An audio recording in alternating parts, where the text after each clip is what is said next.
위클리 교통 이슈, 한 주간의 교통 이슈를 짚어봅니다. 김경배 교통전문위원과 함께할게요. 안녕하세요. 네, 안녕하십니까. 네, 반갑습니다. 네. 오늘은 어떤 소식 준비되어 있나요? 설 명중 연휴 시작부터 그 정체 상황에 대처하지 못했던 그런 사고로 연쇄 추돌하는 그 문제가 발생됐습니다. 네. 전방주 시에 대한 중요성을 강조하고 있는데요.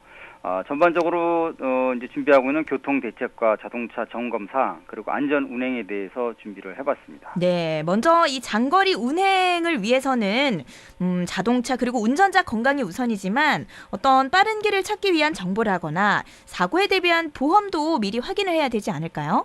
맞습니다. 소모성 부품 교환을 잘 지켰더라도요. 타이어 상태와 공기압 그리고 발전기와 배터리 또 냉각 개통과 브레이크 점검은 한 번 더 받아두는 게 좋겠습니다. 네. 그리고 출발 전 과음을 피하고 충분한 휴식을 갖고 또 춥다고 창문을 열지 않고 꺼리면 안 되겠습니다. 그리고 네. 고장과 사고 또 운전자 교대에 대비하는 이런 특약 관련 보험도 미리 확인해서 챙기는 것이 좋겠고요. 네. 1년에 한 2만 원에서 3만 원 정도로 가입되는 것이 이제 긴급 출동과 이제 견인 서비스인데요. 네. 여기는 횟수가 정해져 있기 때문에 점검을 해봐야 됩니다. 그리고 친척이나 친구가 운전을 위한 그 중도 가입 때는요. 네. 이 보험이 남은 기간만큼 보험료를 내는 다른 차 운전 담보 특별 약관 가입은 또 필수라고 볼 수 있겠습니다. 네. 적은 돈으로 대인과 대물을 비롯한 자기 신체 사고를 보장을 받을 수 있는 방법이라고 생각되기 때문입니다. 네, 미리 확인을 해보셔야 될 것 같습니다.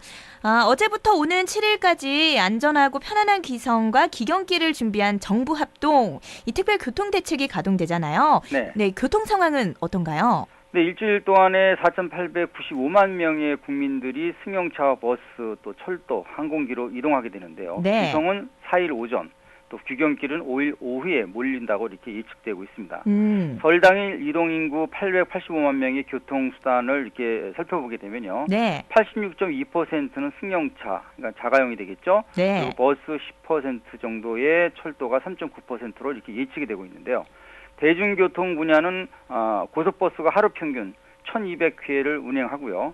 열차가 29회에 또 항공기 9편, 여객선은 144회가 문제가 없을 경우 증편된다고 합니다. 네. 그리고 고위험 운행 행위에 대한 집중 단속과 또 중증 환자를 위한 골든타임 구호를 해주는 이런 GPS 기반의 AD 기술 시연이 오늘 매성시에서 목표 방향에서 있었습니다. 네, 이 3일간 통행료가 면제되는 고속도로 휴게소에 이 조금은 생소할 수 있는데 긴급 구호용 GPS AD 이게 어떻게 활용되는 시스템인가요?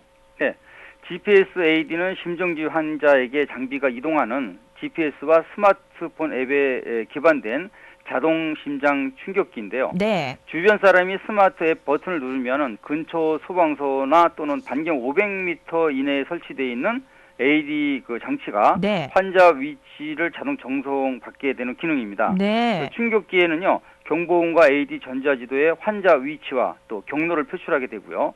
또 신고자와 통화 가능한 통화 기능도 있기 때문에 복잡한 구조의 건물 내에서도 환자의 위치를 신속 정확하게 파악할 수 있는데 오늘 이 심폐소생술 기술 시연 행사가 있었던 겁니다. 네. 그리고 오늘 그 연휴 시작이 처음인데 어제부터 고속도로 통행이 늘었지만요. 네. 무료 통행은 4일부터 6일까지 설을 전후한 이 3일간만 면제가 됩니다. 네, 3일간 면제가 된다는 점 네. 알아두셔야겠습니다. 설 연휴 기성길은 하루 전인 2월 4일 오전, 기경은 설 당일 오후로 예상이 되고 있는데 고속도로 혼잡을 피할 수 있는 방법은 어떤 걸까요? 네, 항시 첨단 정보 통신 기술인 IT를 활용한다고는 하지만요.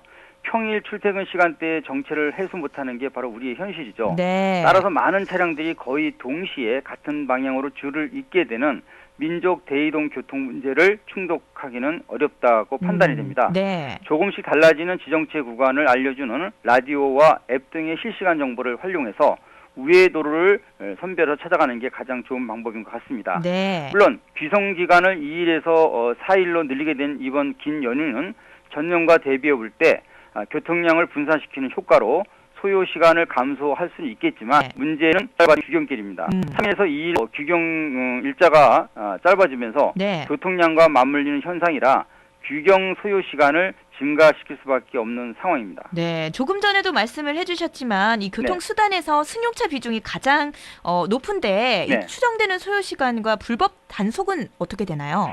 네, 일평균 699만 명의 이동 수단에서는요. 네. 10명당 8명꼴이 승용차를 이용하면서 452만 대가 고속도로를 이용할 것으로 이렇게 예측되고 있는데요. 규성은 최대 1시간 30분이 단축되면서 서울 부산 6시간 또 서서울 목포 간이 5시간 10분으로 줄지만요. 네. 규경은 반대로 짧아졌기 때문에 최대 2시간 50분 정도가 늘어나게 됩니다. 그래서 이제 부산 서울이 8시간 정도, 목포 서서울 간은 9시간 10분 정도가 소요될 것으로 이렇게 예측되고 있습니다. 네. 그리고 이제 버스 전용 차로와 갓길 차로 위반을 색출하는 드론 10대가 하늘을 지켜보고요. 또 경찰 헬기 23대와 암행 순찰자 23대가 이체 단속을 펼칩니다. 네. 그리고 양방향 내비게이션의 고속도로 사고 등 재난 상황에 신속 대응 기능에 119에 이제 긴급 출동하는 이런 알림 서비스도 알려지게 됩니다. 네, 아무래도 정체되는 구간이 많은 만큼 또 안전을 위해서 실 공간도 중요하고 네. 어떤 임시 차로도 필요하지 않을까요? 그렇습니다.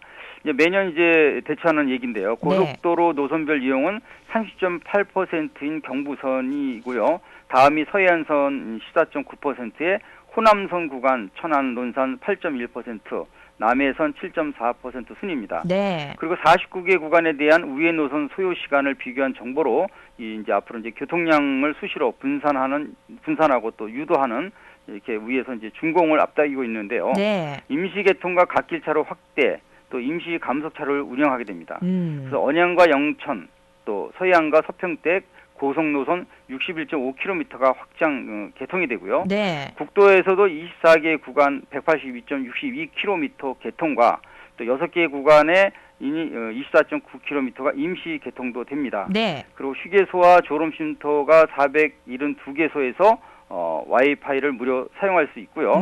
또 인터넷 용량도 시간당 40여 명이 동시에 접속이 가능한 1950메가바이트로 확정됩니다. 그리고 8개소의 그 신규 졸음쉼터 짐치는도를 비롯해서 모두 한 60개소에 대한 감속과 가속 차로가 상당히 길어졌습니다. 네. 규격대로 된 것입니다. 네. 그리고 내일도 그렇고 눈과 비가 예상될 때 이 변화무쌍한 기후는 언제라도 비정상 상황을 만들 수 있는데요. 네. 이 대책 역시 충분할까요? 네, 오늘 밤부터 이제 비가 내린다고 하는데요. 네. 육로보다는 백길과 하늘길이 더 취약하기 때문에 체류 승객에 대한 비상용품과 또 대기 장소를 확보하는 한편 연계되는 대중교통 협조 대책을 추진하는 상황인데요. 네. 기상 악화 등의 긴급 상황 발생 시 단계별 비상근무 체제를 가동을 하고요. 또 선착장과 항만 인근에 공유지와 임시주차장을 확보했다고 합니다. 네. 특히 전라남도 신안 앞해도와 또 암태도를 잇는 천사대교 임시개통은요. 빠른 통행과 기상 악화 위험을 동시에 해결한 셈인데요. 송공항에서 무려 한 서너 시간 정도 대기하다가 30분 동안 배를 타고 건너야 했지만요. 네. 이제 바다 위에 생긴 도를 이용하게 되면 단 7분이면 도착한다고 합니다. 네. 이 각 부처와 비상사태에 대비한 연락망을 갖췄다는 말씀인데 네. 어디서 어떻게 도움을 받을 수 있는지 구체적으로 얘기 부탁드립니다. 네, 보건복지부는 요즘 한창 이제 문제가 되고 있는 홍역 등의 감염병 예방과 또 대량 환자 발생에 주력하고요.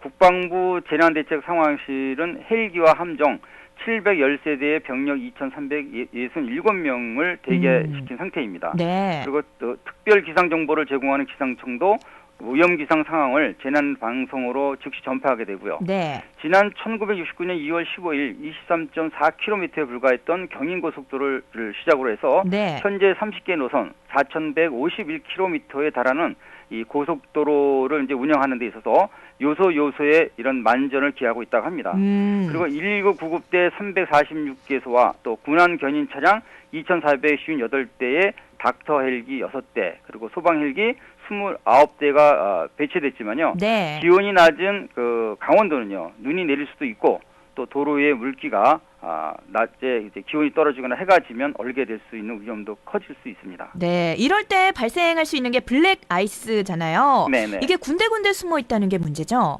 맞습니다. 예측을 할 수 없기 때문에 도로의 스나이퍼, 바로 복병이라고 이렇게 칭하고 있는데요. 네. 일기가 나쁘거나 도로가 안 좋을수록 또는 그런 위험이 감지되는 구간에서는요. 네. 절대 급제동과 핸들링, 가속을 하면 안 됩니다. 음. 기상청은 2일 밤과 3일 오전은 서해안 지역 안개가 위험이 있고요. 지금도 좋은 편은 아니죠. 네. 그리고 기온은 평년과 비슷하거나 조금 높겠지만 중북부 지방은 영하로 떨어진다는 예보를 했기 때문에 주의해야 합니다. 네. 그리고 일요일에 전국에 예상되는 비도 미세먼지를 해소시키는 반면에 기온차에 따라서는 도로의 지뢰밭인 블랙 아이스로 돌변될 수 있기 때문에 조심 운전으로 눈길과 블랙 아이스에 대처하는 것이 중요합니다. 네. 오늘 소식도 잘 들었습니다. 말씀 여기까지 드릴게요. 명절 잘 보내시고요. 네, 감사합니다. 네, 좋은 설 연휴 되세요. 네, 지금까지 김경배 교통전문위원과 함께했습니다.